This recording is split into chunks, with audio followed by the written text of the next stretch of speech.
Hello everyone, स्वागत है आप सभी लोगों का शिक्षा फॉर नौकरी में। इस वीडियो लेक्चर में हम लोग देखने वाले हैं इंपॉर्टेंट पीवाईक्यूज और जो रहेंगे सीडीपी के लिए, child development and pedagogy paper 1 के लिए। आज हम लोग बाल विकास एवं शिक्षण शास्त्र के क्वेश्चन को देखने वाले हैं और ये जो प्रीवियस ईयर के क्वेश्चन हैं इसमें आज हम लोग 30 पीवाईक्यू को डिस्कस करेंगे। वीडियो को लास्ट तक देख लेना, यहाँ से आपको पता चल जाएगी कि आपकी यूटेट उत्तराखंड की कितनी प्रिपरेशन हो चुकी है बिफोर एग्जामिनेशन। इन वीडियोस को ज़रूर देख लेना क्योंकि यहाँ से आपको पता चलता रहेगा आपके कौन कौन से एरियाज़ वीक हैं और क्या क्या इंपॉर्टेंट टॉपिक्स आपको कवर अप करने हैं। तो स्टार्ट करते हैं फिर अभी की अपनी वीडियो, जिसमें हम लोग 2019 के पेपर को डिस्कस करने जा रहे हैं। भाई ये जो पेपर है ये हमारा है 2019 का पेपर है। काफ़ी बढ़िया लेवल पर क्वेश्चन इन्होंने सेट किया था। इस तरीके का पेपर अगर आपको अभी 2020 में देखने के लिए मिलता है, 2022 में देखने के लिए मिलता है, तो काफ़ी बढ़िया मार्क्स आप स्कोर कर सकते हो।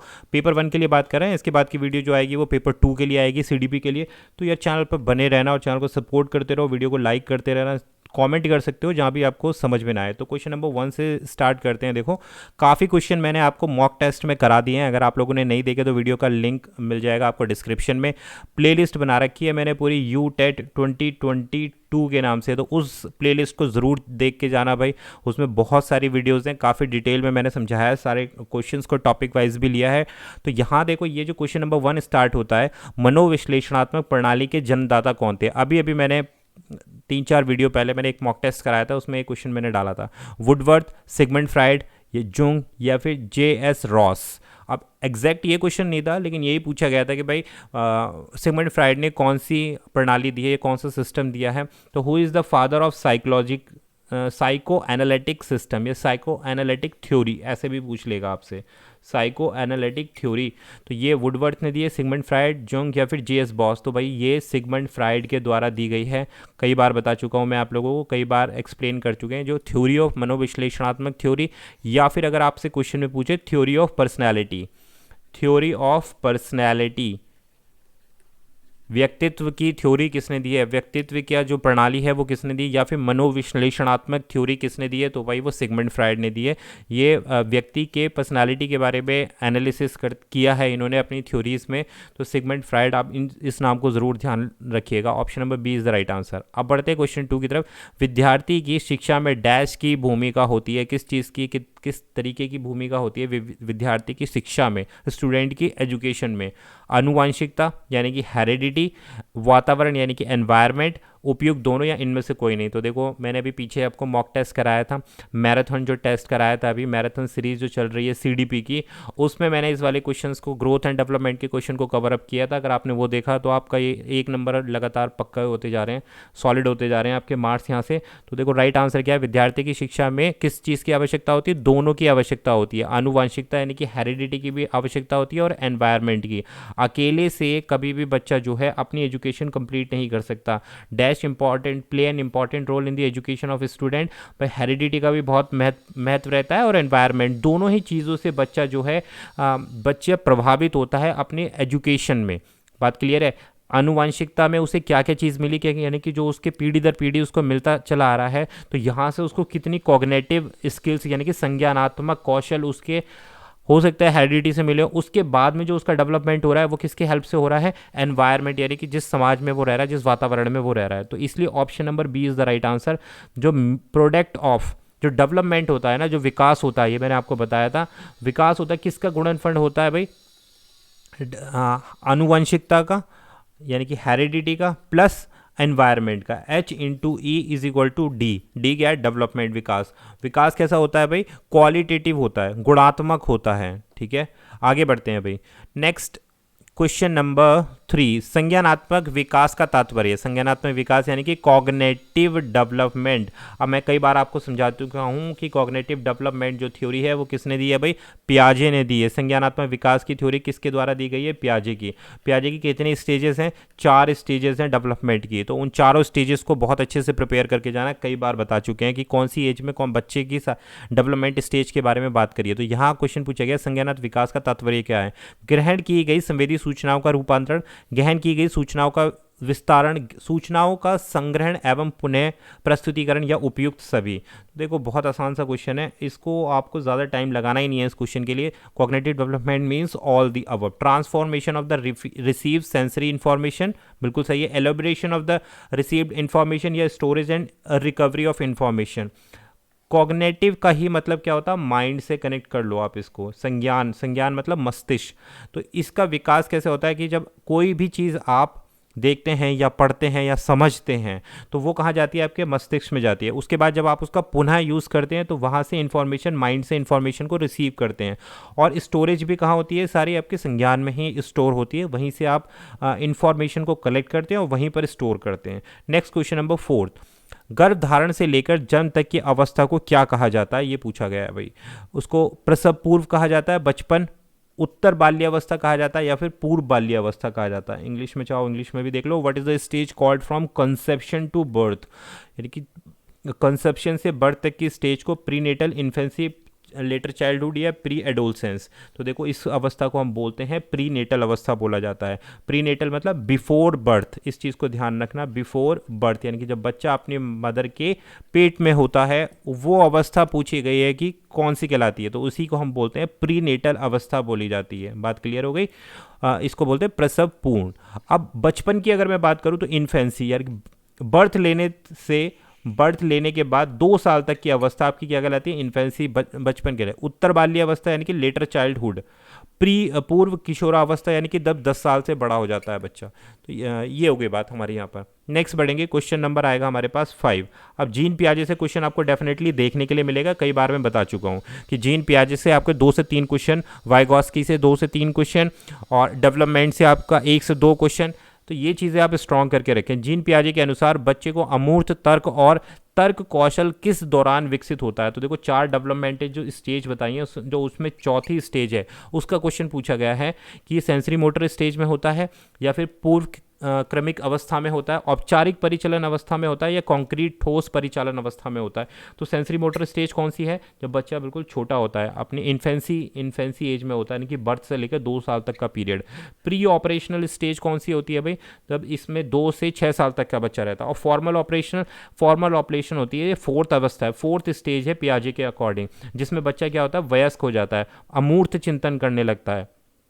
मूड चिंतन यानी कि एब्स्ट्रैक्ट लॉजिक, कि बैठे बैठे बच्चे की थिंकिंग स्किल्स बहुत ज़्यादा बढ़ जाती हैं, लॉजिकली चीज़ों को, तर्कपूर्ण चीज़ों को सोचना शुरू कर देता है। तो वो यही अवस्था है जो एडोलसेंस यानी कि किशोरावस्था जब आती है ना, तो उसी को फॉर्मल ऑपरेशनल स्टेज बोला है पियाजे ने। तो option number C is the right answer.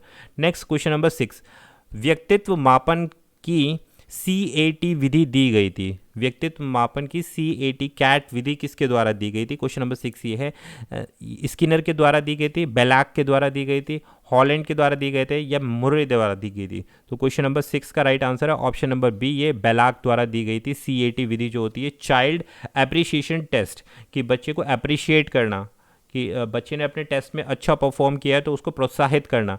तो ये जो CAT मेथड है पर्सनालिटी मेजरमेंट का है, किसके द्वारा दिया गया था, स्किनर, बेलाक, हॉलैंड या फिर मुरे। तो राइट आंसर है ये बेलाक के द्वारा दिया गया था। Option number B is the right answer. देखो इस तरीके के भी क्वेश्चन पूछे जाते हैं जिसमें थ्योरीज के बारे में भी डिस्कस किया जाता है। नेक्स्ट आता है क्वेश्चन नंबर 7, TAT हेतु कितने कार्ड हैं, how many cards are there thematic appreciation test. तो देखो यहाँ पर इन्होंने अप्रिसिएशन टेस्ट से थोड़ा सा अलग चले गए हैं, ये अपने CDP के टॉपिक पे थोड़ा सा डीप में चले गए हैं। बात करूँ अगर CTET में, भाई वो CTET वाले इस तरीके के क्वेश्चन नहीं पहुँचते, क्योंकि ये बहुत ज़्यादा डिस्क्रिप्टिव चला गया है CDP में। तो यहाँ से लेवल को देखो, कुछ क्वेश्चन इन्होंने आसान रखे हैं, तो 2 क्वेश्चन यहाँ पर इन्होंने थोड़ा सा लेवल को इंक्रीज़ कर दिया। तो TAT हेतु कितने कार्ड होते हैं, 10 होते हैं, 20 होते हैं, 30 होते हैं, 40। तो राइट आंसर है यहाँ पर देखो भाई, इसमें कन्फ्यूज़न है थोड़ा सा, क्योंकि यहाँ पर शायद C भी 30 भी हो सकते हैं, 20 भी हो सकते हैं। तो इसमें थोड़ा सा मेरे को भी कन्फ्यूज़न है, क्योंकि जो ऑथेंटिक आंसर की आई थी तो उसमें इस क्वेश्चन का बोनस मार्क्स दिया गया था इतना, ये तो इसमें थीमेटिक अप्रिसिएशन टेस्ट में। तो इसको मैं पिन कर दूंगा, कमेंट में इसको पिन कर दूंगा, ठीक है भाई। तो वहाँ से चेक कर लेना आप इसका करेक्ट आंसर। निम्नलिखित में से कौन सा वृद्धि और विकास का सिद्धांत नहीं है। देखो आ गया ना, ग्रोथ और डेवलपमेंट से क्वेश्चन आपको डेफिनेटली देखने के लिए मिलेगा।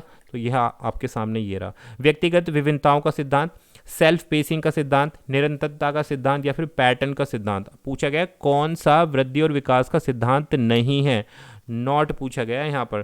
तो 8 के लिए राइट आंसर क्या है, ऑप्शन नंबर बी। देखो सेल्फ पेसिंग का सिद्धांत, प्रिंसिपल ऑफ सेल्फ पेसिंग जो है ग्रोथ एंड डेवलपमेंट के अंतर्गत नहीं आता।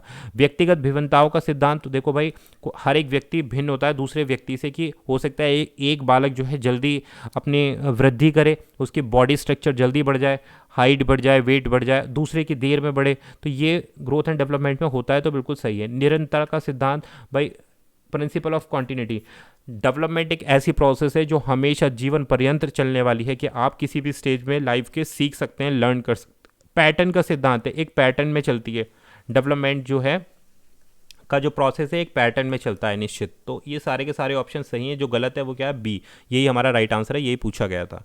नेक्स्ट क्वेश्चन नंबर आता है हमारे पास 9।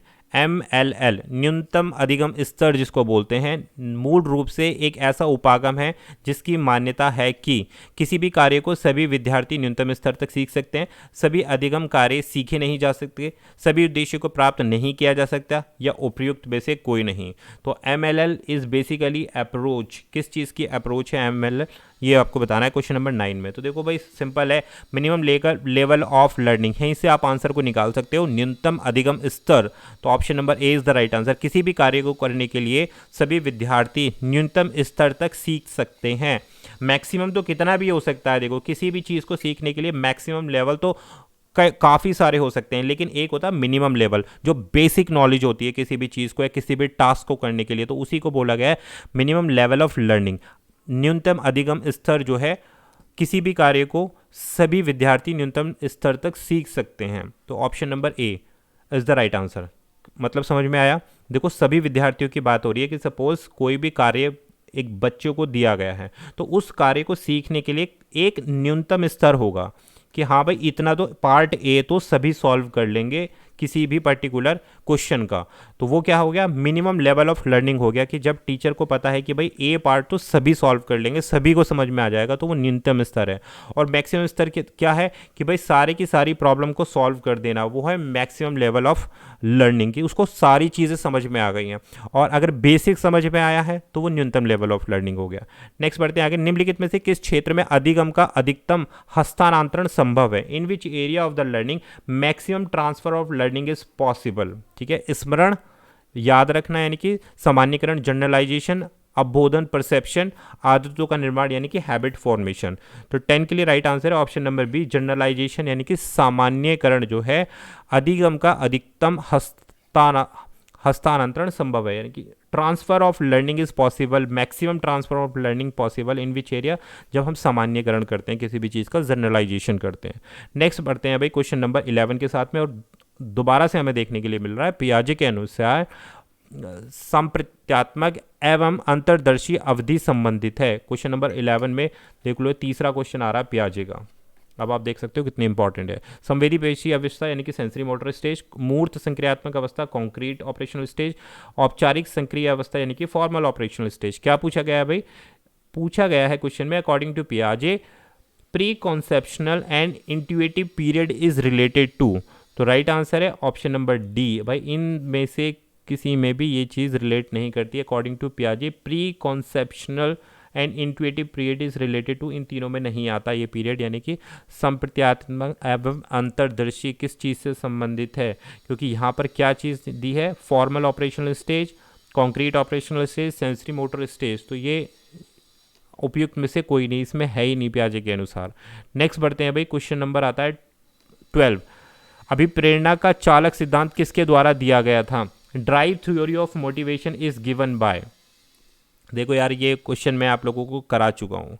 अगर आप लोगों को पता होगा कि मैंने अभी पीछे जो CDP का लास्ट वाला जो मैराथन वाला टेस्ट लिया था, उसमें इसी तरीके का मैंने एक क्वेश्चन पूछा था, जिसमें ड्राइव थ्योरी के बारे में मैंने बताया था ऑप्शंस को डिस्क्राइब करते हुए। आप लोगों ने देखी होगी तो इस क्वेश्चन को आराम से आंसर कर सकते हो। क्वेश्चन नंबर 12 का, अभिप्रेरणा का चालक सिद्धांत किसके द्वारा दिया गया था, विक्टर ह्यूम, मैस्लो, वुडवर्थ या फिर स्किनर। तो देखो राइट आंसर है option number C, R S. Woodworth ने जो है क्या दिया था, ड्राइव थ्योरी ऑफ मोटिवेशन दी थी। तो मैंने आपको ऑप्शंस में बताया था वहाँ किस चीज़ का कौन सा क्वेश्चन था, अभिप्रेरणा का सिद्धांत का था, मोटिवेशन थ्योरी से रिलेटेड मैंने एक क्वेश्चन पूछा था, उसमें ये ऑप्शन आ रहा था कि जो ये ड्राइव थ्योरी है किसके द्वारा, ड्राइव थ्योरी एक ऑप्शन में था, तो मैंने बताया था भाई ये वुडवर्थ के द्वारा दी गई है ड्राइव थ्योरी। और मैस्लो ने कौन सी थ्योरी दी है, उसने दी है hierarchy of needs, hierarchy of needs, यानी कि जो आवश्यकता होती है किसी भी व्यक्ति को, वो भी मैंने आपको एक्सप्लेन किया था। तो मोटिवेशन थ्योरी में हायरार्की ऑफ थ्योरी मैस्लो ने दी है। आर.एस. वुडवर्थ ने क्या दिया है भाई, drive theory of motivation. Clear हो गई बात। नेक्स्ट बढ़ेंगे, क्वेश्चन नंबर आएगा हमारे पास 13। अब देखो इंटेलिजेंस वाले क्वेश्चन में काफ़ी सारे करा चुका हूँ आपको। बुद्धि लब्धि का प्रत्यय प्रस्तुत किया गया था, किसने दी थी ये कॉन्सेप्ट ऑफ इंटेलिजेंस, किसके द्वारा प्रपोज किया गया था। जो IQ है, intelligence quotient has been presented by, Wundt ने दिया था, गिलबर्ट ने दिया था, स्टर्न ने दिया था, या साइमन ने दिया था। कौन है इसका राइट आंसर की बुद्धि लब्धि जो है IQ किसने प्रस्तुत किया था, प्रेजेंट किया था किसने। ठीक है, तो यहाँ आपको राइट आंसर बताना होगा। देखो क्वेश्चन में थोड़ा सा कन्फ्यूज़न हो जाता है। एक है कि भाई IQ को किसने प्रेजेंट किया था, यानी कि किसने प्रस्तुत किया था। दूसरा क्वेश्चन यहाँ से ये बन सकता है कि IQ जो बुद्धि लब्धि है इसको किसने सबसे पहले यूज़ किया था। तो दोनों क्वेश्चन में कि किसने सबसे पहले इस्तेमाल किया था वो अलग है, और इस कॉन्सेप्ट को, इस प्रत्यय को किसने सबसे पहले दिया था ये क्वेश्चन अलग है। तो यहाँ ये पहला वाला क्वेश्चन पूछा गया है। तो ये वुंट ने दिया, गिलबर्ट ने दिया, विलियम स्टर्न ने, साइमन ने दिया। तो ये दिया है भाई विलियम स्टर्न ने दिया है। ठीक है, और option number C is the right answer. William Stern ने जो है प्रेजेंट किया था। ठीक है, और यूज़ किसने किया था इसको, वो मैंने लास्ट वाली वीडियो में मैंने आपको एक्सप्लेन किया था सारा कि थ्योरी ऑफ इंटेलिजेंस किसके द्वारा प्रपोज्ड है, किसने इसको फर्स्ट टाइम यूज़ किया। तो दोनों ही चीज़ें अलग हैं। ठीक है भाई। लुइस टर्मन इसमें नहीं दिया। लुइस टर्मन इसका जो सबसे पहले यूज़ करने वाले थे तो वो लुइस टर्मन थे, तो इस चीज़ को ध्यान देना। ठीक है भाई। और सबसे पहले प्रपोज किसने किया, प्रेजेंट किसने की ये थ्योरी, तो विलियम स्टर्न। तो ये हो गई बात। नेक्स्ट क्वेश्चन नंबर 14 देखो, दोबारा से इंटेलिजेंस का क्वेश्चन। मैं आपको ऑलरेडी कई बार बता चुका हूँ, बहुबुद्धि का सिद्धांत हॉवर्ड गार्डनर ने दिया, यहीं से समझ जाओ। बुद्धि के बहुबुद्धि सिद्धांत का प्रतिपादन किसने किया, स्पीयरमैन, थर्स्टन, कैटल या फिर गार्डनर। तो हॉवर्ड गार्डनर ने मल्टीपल थ्योरी दी है, मैं समझा चुका हूँ आपको। बहुबुद्धि का सिद्धांत हॉवर्ड गार्डनर के द्वारा दिया। तो देख लो इस तरीके का क्वेश्चन अब भी आपको देखने के लिए मिलेगा 2022 में भी आपको क्वेश्चन देखने के लिए मिलेगा कि multiple theory of intelligence was proponed by Howard Gardner, option number D. तो यार ये बेसिक कॉन्सेप्ट है, एक बार आपको समझ में आ गई तो चीज़ें समझ में आ जाएंगी। नेक्स्ट क्वेश्चन बढ़ते हैं, क्वेश्चन नंबर 15 आता, उस श्रेणी को पहचानिए जो अधिगम के स्थानांतरण के प्रकारों को सूचित नहीं करती है। Identified the category which does not describe the type of transfer of learning, positive, negative, horizontal, vertical, unilateral, bilateral, one tailed और two tailed। तो क्वेश्चन नंबर 15 के लिए राइट आंसर होगा, देखो इन्होंने कहा है उस श्रेणी को पहचानना है जो अधिगम के स्थानांतरण, अधिगम का स्थानांतरण मतलब एक साइड से दूसरे साइड से जब भी ट्रांसफ़र होती है लर्निंग, तो उसमें से कौन सी ऐसी चीज़ें जो इसको डिस्क्राइब नहीं करती। भाई लर्निंग पॉजिटिव भी हो सकती है, निगेटिव भी हो सकती है ना, हॉरिजॉन्टल में भी हो सकती है यानी कि क्षैतिज हो सकती है, और वर्टिकल भी हो सकती है, यूनिलैटरल और बायलैटरल भी हो सकती है। एक पूछिए और द्वि पूछिए, यानी कि वन टेल्ड और टू टेल्ड ऐसा कोई कॉन्सेप्ट नहीं है लर्निंग के अंतर्गत। तो ये ऑप्शन नंबर डी हटा दो और यही इसका राइट आंसर हो जाएगा क्वेश्चन नंबर 15 के लिए। नेक्स्ट क्वेश्चन नंबर 16, यदि किसी बच्चे की मानसिक आयु कितनी है, 5 है, और कालानुक्रमिक आयु कितनी है, 4 है, तो बच्चे की बुद्धि लब्धि क्या होगी। तो भैया IQ के लिए मैंने आपको एक फॉर्मूला बताया था, MA/CA × 100। मैंने ये आपको कई बार एक्सप्लेन कर रखा प्रीवियस, आप अगर मेरे सेट उठा के देखोगे CDP के, तो मैंने इंटेलिजेंस पर बहुत ज़्यादा स्पेशल डेडिकेटेड वीडियो भी बना रखे हैं 2-3, जिसमें सारे मैंने इंटेलिजेंस के ही आपको क्वेश्चन करा रखे हैं। तो आप देख लो कितने ज़्यादा इसकी प्रोबेबिलिटी है। आगे अभी आप देखना इंक्लूसिव एजुकेशन के क्वेश्चन भी आपको देखने के लिए मिलेंगे, तो ये कॉन्सेप्ट मिस मत करना। कहोगे कमेंट कर देना, इंक्लूसिव एजुकेशन की एक सेपरेट क्लास भी ले लूँगा। ठीक है भाई। तो IQ = MA/CA × 100। MA क्या होती है, मानसिक आयु। मानसिक आयु कितनी है बच्चे की, 5 है, और CA यानी कि कालानुक्रमिक आयु 4 वर्ष है, 5/4 × 100। आप इसको कैलकुलेट कर लो, राइट आंसर आपका आ जाएगा 125 निकल के आ जाएगा इसका right answer. Option number A is the right answer. Formula मैंने आपको बता ही दिया। मैं का से इसको ध्यान रख लेना, MACA मैं का, तो मेंटल आयु ऊपर आएगी, क्रोनोलॉजिकल आयु नीचे आएगी। क्वेश्चन में आपको दोनों वैल्यू दी गई होंगी, आप पुट करिए और आंसर लेके आइए। थ्रोंगडाइन ने सीखने का यह नियम नहीं दिया था। इनमें से कौन सा नियम थ्रोंगडाइन ने सीखने का नहीं दिया था? 3 नियम दिए गए हैं थ्रोंगडाइन के द्वारा, तत्परता का नियम, प्रभाव का नियम, अवलोकन का नियम, अभ्यास का नियम। तो भैया ऑब्जर्व करने का, अवलोकन का नियम थ्रोंगडाइन ने नहीं दिया, तो option number C is the right answer for question number 17। कौन कौन से दिए? लॉ ऑफ रेडीनेस थ्रोंगडाइन ने दिया है, लॉ ऑफ इफेक्ट थ्रोंगडाइन ने दिया है, प्रभाव का नियम भी दिया है, और लॉ ऑफ एक्सरसाइज यानी कि अभ्यास का नियम भी थ्रोंगडाइन ने दिया है। अवलोकन का नियम इनके द्वारा नहीं दिया गया, तो ऑप्शन नंबर सी यही पूछा था। नेक्स्ट क्वेश्चन नंबर 18, शिक्षण कौशल से संबंधित निम्न में से कौन है? भाई आपको बताना है which of the following is a teaching skills, which of the following is related to the teaching skill. Black board writing teaching skills है, सॉल्व करना क्वेश्चंस या आज पूछना क्वेश्चंस को, या ऑल ऑफ दीज। तो राइट आंसर आप easily कर सकते हो कि आपको बताना कि कौन कौन सी टीचिंग स्किल्स हैं। भाई ब्लैक बोर्ड राइटिंग भी, प्रश्नों को हल करना, प्रश्न पूछना, इनमें से सभी, तो option number D is the right answer. ये तो बहुत ही आसान क्वेश्चन है, बिल्कुल भी गलत मत करना इन क्वेश्चन को। क्वेश्चन नंबर 19, सीखने की प्रक्रिया में सक्रिय अनुबंधन का आधार क्या है? Important basis of operant conditioning in learning process. आवश्यकता यानी कि नीड, पुनर्बनल यानी कि रेनफोर्समेंट, उद्दीपक यानी कि स्टिमुलस, और उपयुक्त में से कोई नहीं, नन ऑफ द अबव। कि ऑपरेंट कंडीशनिंग जो थ्योरी दी गई है, सक्रिय अनुबंधन का आधार जो दिया गया है वो किस पर बेस करता है? भाई right answer question number B, पुनर्बलन यानी कि रेनफोर्समेंट पर। रेनफोर्समेंट क्या होता है? क्या चीज़ें मिल रही हैं? कि रेनफोर्स का मतलब होता है कि आप बच्चे के अंतर्गत उसको ऐसी चीज़ करोगे, कोई भी लर्निंग वर्क करने के लिए या पर्टिकुलर टास्क करने के लिए, कि आप उसको कहोगे कि अगर आप कोई भी टास्क कंप्लीट करते हो तो आपको चॉकलेट मिलेगी, ठीक है, आपको बाइक मिलेगी, आपको बाइसिकल मिलेगी। तो ये क्या है? एक रेनफोर्समेंट है ना, जिससे जो बच्चे को किसी भी टास्क को करने के लिए या कोई भी लर्निंग करने के लिए क्या करेगा? मोटिवेट करेगा। तो ये इसको रेनफोर्समेंट बोला जाता है। ये पॉजिटिव में भी हो सकता है, पॉजिटिव रेनफोर्समेंट भी हो सकता है, और नेगेटिव रेनफोर्समेंट भी हो सकता है, दोनों चीज़ें होती हैं ये। तो option number B is the right answer. Next question आता है 20, सूक्ष्म शिक्षण के चक्र को पूरा करने की समय अवधि क्या मानी गई? माइक्रो टीचिंग की बात हो रही है। और माइक्रो टीचिंग आपको पता होनी चाहिए, क्योंकि अगर आप बीएड करके आए, बीटीसी करके आए, या फिर डीएलएड करके आए, what is the standard time duration of the micro teaching cycle. तो ये माइक्रो टीचिंग आप लोगों से कराई जाती है, ये ट्रेनिंग में आपको माइक्रो टीचिंग कराई जाती है। जब आप जाकर पढ़ाते हैं, पीछे जो आपके ऑब्जर्वर्स होते हैं वो आपको देखते हैं कि आप किस तरीके से क्लास में पढ़ा रहे हैं, तो वही है माइक्रो टीचिंग। तो इसका समय अवधि कितनी होती है? 6 मिनट, 12 मिनट, 24 मिनट, या फिर 36 मिनट। तो 20 का राइट आंसर कितनी मिनट हो सकती है भाई? 36 मिनट मैक्स हो सकती है, ये आधा घंटा आराम से हो सकती है। तो option number D is the right answer. 20 के लिए डी बिल्कुल राइट आंसर है। क्वेश्चन नंबर आता है हमारे पास 21, समस्यात्मक बच्चों की पहचान हेतु कौन सी विधि प्रभावशाली रहती है? Which of the method is effective for identification of the problematic child. यानी कि आप जब डायग्नोनाइज कर रहे हो तो विकासात्मक मापनी यानी कि डेवलपमेंटल स्केल, बालक की व्यक्तित्व अध्ययन, बालक के व्यवहार का व्यवस्थित अवलोकन, systematic observation of child behaviour, या ऑल ऑफ दीज। तो भैया सारी की सारी विधियां इसमें इस्तेमाल की जाती हैं समस्यात्मक बच्चों की पहचान करने हेतु। कि भैया आप डेवलपमेंटल स्केल के बेसिस पर भी बच्चे की प्रॉब्लम का पता कर सकते हैं, केस स्टडी दे सकते हैं बच्चे की, या फिर उसको ऑब्जर्व का अवलोकन कर सकते हैं, यानी कि उसके व्यवहार का अवलोकन कर सकते हैं, ऑब्जर्व कर सकते हैं। उपयुक्त सभी D is the right answer. Next आता है क्वेश्चन नंबर 22। अब देखो क्वेश्चन, सामाजिक सांस्कृतिक सिद्धांत का प्रतिपादन किया था।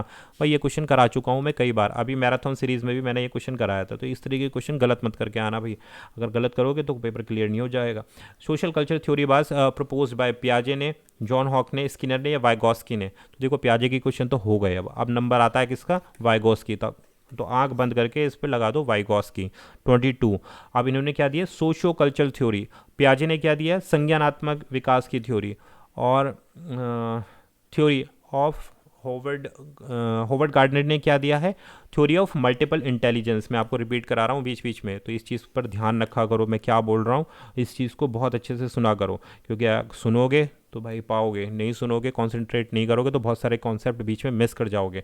इसके अलावा देखो, अभी हमने सबसे पहला जो क्वेश्चन डील किया था वो किसका किया था, साइको एनालिटिक थ्योरी किसने दी थी, सिगमंड फ्रायड। भैया ये बिल्कुल याद होनी चाहिए किस किस के द्वारा आई हैं ये सारी थ्योरीज। तो ऑप्शन नंबर डी, वाइगोस्की। समाज से सीखता है बच्चा, ये कहते हैं सोशल और कल्चर, यानी कि समाज और संस्कृति दोनों का प्रभाव पड़ता है बच्चे के सीखने पर। और भाषा क्या कह रहे हैं कि ये कहते हैं कि भाई भाषा पहले आती है, पियाजे कहते हैं कि भैया भाषा बाद में आती है। तो ये इनकी थोड़ा कॉन्ट्रोडिक्टिव पार्ट है, यहीं से आप डिफ्रेंशिएट कर सकते हो। अब आती है बात समावेशी शिक्षा की, जिसको मैं कई बार आपको बता चुका हूँ। बहुत सारे बच्चे कह रहे हैं समावेशी शिक्षा से क्वेश्चन नहीं आते हैं। मैं कह रहा हूँ क्वेश्चन आते हैं, आप लिख के ले लेना। समावेशी शिक्षा में किस प्रकार के छात्र शामिल होते हैं, बहुत अच्छे से एक्सप्लेन कर चुका हूँ, कई सारे सेपरेट लेक्चर बना चुका हूँ। यूटेट 2022 के लिए स्पेशली आप वीडियो में जाना, पूरी ये प्लेलिस्ट बनी है, उसमें मैंने इंक्लूसिव एजुकेशन के 3 से 4 सेपरेट वीडियोस ले रखे हैं, और ज़्यादा भी हो सकते हैं। सारे कॉन्सेप्ट क्लियर हो जाएंगे उन क्वेश्चंस के माध्यम से। समावेशी शिक्षा में किस प्रकार के छात्र शामिल होते हैं, केवल विशिष्ट होते हैं, सामान्य और विशिष्ट होते हैं, केवल सामान्य होते हैं, बहुभाषी एवं प्रतिभाशाली छात्र शामिल होते हैं। तो 23 के लिए राइट आंसर क्या होगा, बहुत ईजी क्वेश्चन है। देखो, समावेशी शिक्षा में सामान्य प्लस विशिष्ट छात्र दोनों ही शामिल किए जाते हैं, इंक्लूड किए जाते हैं, इसलिए इसी को हम इंक्लूसिव एजुकेशन बोलते हैं, जिसमें जनरल बच्चे और स्पेशल स्टूडेंट क्या करते हैं, एक ही स्कूल में दोनों को पढ़ाया जाता है, और एक ही मतलब सामान्य शिक्षक भी इनको पढ़ा सकता है, स्पेशल एजुकेटर भी इन शिक्षक को पढ़ा सकता है। तो option number B is the right answer. Next बढ़ेंगे, क्वेश्चन नंबर आएगा हमारे पास 24। समावेशीकरण की सफलता के लिए आवश्यक है, देख लो दूसरा क्वेश्चन इंक्लूसिव एजुकेशन का। सक्सेसफुल इंक्लूजन नीड्स, क्षमता का निर्माण करना, कैपेसिटी बिल्डिंग, अभिभावकों की भागीदारी, इन्वॉल्वमेंट ऑफ पेरेंट्स, अभिप्रेरणा यानी कि मोटिवेशन, और उपयुक्त सभी। तो 24 के लिए राइट आंसर हो जाएगा हमारे पास ऑप्शन नंबर डी। समावेशीकरण के लिए सारे फैक्टर होने चाहिए कि भाई कैपेसिटी भी होनी चाहिए बच्चे की, बच्चे के माता पिता का भी इन्वॉल्वमेंट होना चाहिए, और बच्चे में अभिप्रेरणा यानी कि मोटिवेशन भी होना चाहिए। नेक्स्ट, मानसिक मंदता का तात्पर्य है कॉन्सेप्ट ऑफ मेंटल रिटार्डनेस। ये भी हमारा इंक्लूसिव एजुकेशन का क्वेश्चन है, ईडी का क्वेश्चन है, इंक्लूसिव एजुकेशन। जाकर बहुत अच्छे से पढ़ लेना, एक और वीडियो डालने वाला हूँ इंक्लूसिव एजुकेशन की, मत करना। औसत मानसिक योग्यता, एवरेज मेंटल एबिलिटी, औसत से कम मानसिक योग्यता, लेस देन एवरेज मेंटल, या औसत से अधिक मानसिक योग्यता, या उपयुक्त में से कोई नहीं। मानसिक मंदता वाले कौन से होते हैं भाई, औसत से जब कम होंगे, ठीक है। औसत वाले तो कौन होते हैं, जैसे भाई हम और आप लोग जो हैं वो औसत में आते हैं। अब औसत से अगर नीचे बच्चा हो जाता है ना, तो वो भाई मेंटली रिटार्ड हो जाता है, इस चीज़ को ध्यान रखना। 25 का लेस देन एवरेज, औसत से कम मानसिक योग्यता वाले बच्चे एमआर की कैटेगरी में आ जाते हैं, मेंटल रिटार्डनेस की कैटेगरी में आ जाते हैं, मानसिक मंदता, ठीक है भाई।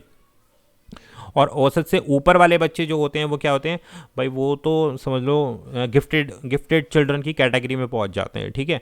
नेक्स्ट आता है क्वेश्चन नंबर 26। एक अध्यापक के लिए अनिवार्य है कि उसे अधिगम के सिद्धांतों को भली भांति ज्ञान होना चाहिए, क्यों। A teacher should be well versed with the theories of learning, because क्यों पता होना चाहिए सारी थ्योरीज टीचर को, लर्निंग अधिगम के सारे सिद्धांतों के बारे में भली भांति क्यों पता होना चाहिए। 26 के डायरेक्ट आंसर बता देता हूँ, ऑप्शन नंबर बी। इससे अध्यापक को अध्यापन की अभिव्यक्तियों और अभिरुचियों को समझने में सहायता मिलती है। It helps the teacher to understand the attitude and interest of the learner. कहने का मतलब है, अगर आपको सारी थ्योरीज के बारे में पता होगा, जैसे आपको पियाजे की थ्योरी के बारे में पता है, तो आपको पता होगा कि बच्चा कौन कौन सी स्टेजेस में डेवलपमेंट करता है। वाइगोस्की क्या कहते हैं, वो समाज से सीखता है बच्चा, ठीक है जी। और इसके अलावा मोटिवेशन की थ्योरी, मल्टीपल इंटेलिजेंस की थ्योरी, हॉवर्ड गार्डनर की थ्योरी, तो ये सारी चीज़ें अगर आपको पता हैं, क्रमागत रूप में आपको अगर पता है, तो आप बच्चे की जो बच्चा सोच रहा है, आप उससे पहले सारी चीज़ें इंप्लीमेंट कर सकते हैं कि बच्चा जो है उसके इंटरेस्ट के बारे में जान सकते हैं, डिसइंटरेस्ट के बारे में, उसकी एटीट्यूड के बारे में जान सकते हैं। तो इसलिए थ्योरीज पढ़ाई जाती हैं। आप सोचते हैं ना कि हमें ये थ्योरीज क्यों पढ़ाई जा रही हैं, तो उसका रीज़न ये होता है कि जब आप टीचर बनेंगे आगे जाके, तो आपको कोई अलग से ट्रेंड करने के लिए नहीं आएगा, आपकी एजुकेशन ही वहाँ पर ट्रेनिंग है, ये समझ लीजिए, बच्चे को डील करने के लिए। अगर आपने अच्छे से पढ़ा है तो आप बच्चों के साथ कनेक्ट कर पाओगे। अगर आपने अच्छे से पढ़ा ही नहीं है, अपना बीएड अच्छे से नहीं करके गए हो आप, अगर ये कोई भी टीचिंग जो एग्ज़ाम है आपने, या डीएलएड हुआ या बीटीसी हुआ, आपने अगर अच्छे से कॉन्सेप्ट ही नहीं उनके समझे हैं, तो आप बच्चे की नीड्स को समझ ही नहीं पाएंगे कभी भी, कि बच्चा क्या चाहता है और बच्चे को किस तरीके से पढ़ाना है। बच्चे को कभी भी एक क्लास के अंदर आप बंद करके उसको केवल बोर्ड पे काम कराए जा रहे हो, बाहर नहीं निकलने दे रहे हो उसे, तो वो एक पढ़ाई नहीं है। इसका मतलब आपको पढ़ाना ही नहीं आता है। बात क्लियर हो गई। नेक्स्ट बढ़ते हैं क्वेश्चन नंबर 27 पर। शैक्षणिक सामग्री का चयन किसे करना चाहिए, जो टीचिंग मटेरियल है उसका जो है सिलेक्शन किसे करना चाहिए, अध्यापक को और हेड ऑफ द डिपार्टमेंट या फिर प्रिंसिपल ऑफ इंस्टीट्यूट, विशेषज्ञों की एक समिति को। तो भाई किसको पढ़ाना है यहाँ पर आप लॉजिक भी यूज़ कर सकते हो कि देखो बात आती है यहाँ पर जो इंस्ट्रक्शनल मटेरियल है वो उसको कौन तैयार करे, टीचर, डिपार्टमेंट या इंस्टीट्यूट या फिर कमेटी ऑफ एक्सपर्ट। तो ऑप्शन नंबर डी, भाई एक्सपर्ट्स के पास ये चीज़ भेज दी जाए कि विशेषज्ञों की एक समिति जो डिसाइड करेगी कि क्या क्या बेस्ट चीज़ें हो सकती हैं, क्या क्या बढ़िया चीज़ें हो सकती हैं, क्या क्या ऐसी सामग्री हो सकती है जिसके माध्यम से बच्चा जो है अच्छा इंटरेस्ट ले पढ़ाई में और टीचर इजीली बच्चे को समझा सके। तो ऐसी शैक्षणिक सामग्री का इस्तेमाल किया जाना चाहिए और ये किसके द्वारा दी जाती है, कमेटी ऑफ एक्सपर्ट। 27 का D is the right answer. Next question number आता है 28, विद्यालय जीवन स्कूलन का मुख्य उद्देश्य क्या होना चाहिए। Main M of schooling should be, उच्च प्रतिशत दे दें बच्चे को, केवल यही स्कूल का एक एम होना चाहिए। समय पर पाठ्यक्रम को पूरा कर दो, काम खत्म। बालक को अनुशासन जीवन देना या फिर बालकों द्वारा क्षमताओं को, उनको सह क्षमताओं का अर्जन करना। तो राइट आंसर है 28 का option number D, acquisition of competences among the children. कहने का मतलब है कि बच्चों के अंदर बालकों द्वारा सह क्षमताओं को अर्जन करना ही विद्यालय जीवन और स्कूल का मेन मोटिव है। कि आपने बच्चे को केवल डिसिप्लिन लाइफ बता दी और उसके अलावा और कुछ नहीं उसने एक्वायर किया। क्या लर्निंग, मेन चीज़ क्या है, लर्निंग। आप किस तरीके से बच्चे को लर्निंग ग्रहण करा सकते हैं, उसकी क्षमताओं को कैसे बढ़ा सकते हैं, वही आपका मेन मोटिव है एज ए स्कूल। और आजकल क्या हो रहा है, केवल परसेंटेज, आप कितना परसेंटेज दे सकते हो और पेरेंट्स को दिखा सकते हो कि आपका बच्चा बहुत बढ़िया पढ़ रहा है क्योंकि उसकी परसेंटेज बहुत अच्छी आ रही है। इसे पढ़ाई नहीं कहते, ये मोटिव ही नहीं होना चाहिए स्कूल्स का। लेकिन आजकल जो भी मोटिव है बस वो यही है। इसीलिए जब वो आगे जाता है आफ्टर 12th जब आगे जाएगा तो फेल हो जाता है बच्चा। फेल इन द सेंस कि अपने प्रैक्टिकल लाइफ में फेल हो जाता है, जॉब अपॉर्चुनिटीज़ में फेल हो जाता है क्योंकि उसके पास स्किल्स नहीं है।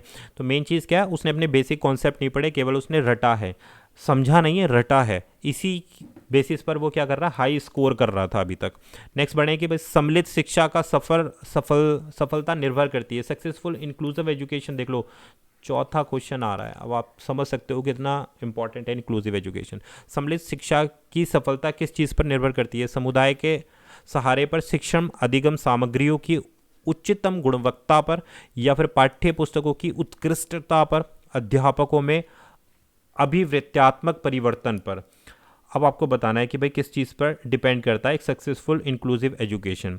तो राइट आंसर है attitudinal change among the teacher. जब तक कि अध्यापक अपने बिहेवियर को, अपने माइंडसेट को चेंज नहीं करेगा, समावेशी शिक्षा कभी भी बन ही नहीं सकती। फॉर एग्जांपल, सबसे आसान भाषा में आपको समझा देता हूँ।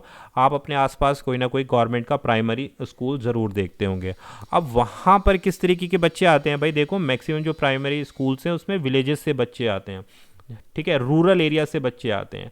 अब जो टीचर हैं उन रूरल एरियाज़ के बच्चों को समझ ही नहीं पाते कि वो बेसिकली चाहते क्या हैं, ठीक है, उनका जो एनवायरनमेंट है जहाँ वो रहते हैं वो कैसा है। अगर उसको आप समझोगे तो उसको समझने के लिए आपको क्या करना पड़ेगा, अपने एटीट्यूड, अपने बिहेवियर में परिवर्तन लाना होगा कि आपको अपना एक स्टैंडर्ड माइंडसेट छोड़ के जो है बच्चे के माइंडसेट के अकॉर्डिंग चीज़ों को सोचना है और समझना है। अगर वहीं पर आपके प्राइमरी स्कूल में कोई भी एक डिसेबल्ड चाइल्ड आ जाता है तो आप कभी ऑब्जर्व करना किसी भी स्कूल में जाकर, तो जो वहाँ का टीचर है आप उसके बिहेवियर और हाव भाव को देख सकते हैं कि वो उस बच्चे को देख के किस तरीके से रिएक्ट करेगा। यहीं से आप समझ सकते हो कि उस टीचर का माइंडसेट क्या है। उसका माइंडसेट ये है कि वो चाहता ही नहीं है कि वो बच्चा उसके स्कूल में आए, क्योंकि वो उसके लिए कहीं ना कहीं प्रॉब्लम क्रिएट करेगा, टीचर को ऐसा लगता है।